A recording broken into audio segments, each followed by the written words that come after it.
ఎట్లా బయట పనిచ్చేది లేదు. అట్లని నేను గేటు తీసుకుని వచ్చి కూడా గేటు ఫోన్ చేస్తామంటే కూడా ఫోన్ పెరుక్కున్నాడు, గేటు బేగం వేసుకుని అయినాడు. ఎవరిని రాని లేదు నాన్న, ఎవరికైనా చెప్పదామంటే కూడా. నా పేరు వికాస్ నాయుడు అమ్మా. వికాస్ నాయుడు నేల రాసి ఇచ్చేసిన అతను నా పేరుతో ఉంది నేల.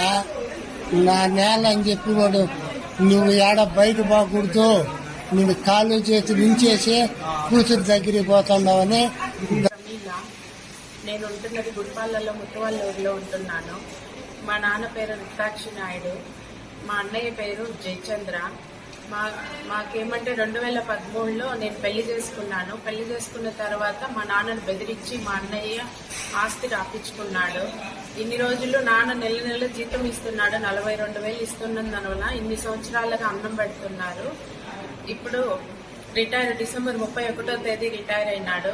రిటైర్ అయిన డబ్బులు కూడా తనకు తెలియకుండా అకౌంట్ లో నుంచి ఫోన్ పే ద్వారా ఏటీఎం ద్వారా డబ్బులు తీసుకొని తనకి హెల్త్ ఇష్యూ వచ్చాక తనని ఇంట్లో నుంచి నాది ఇల్లు, నా భాగంలో ఇల్లు ఉందని ఇంట్లోకి కూడా రానికుండా ఇంట్లో నుంచి తరిమేసినాడు.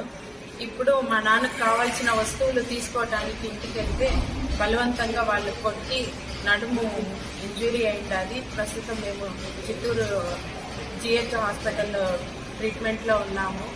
ఇవన్నీ మీరు మీ నోటీసుకు తేవాలి అని కోరుకుంటున్నాము.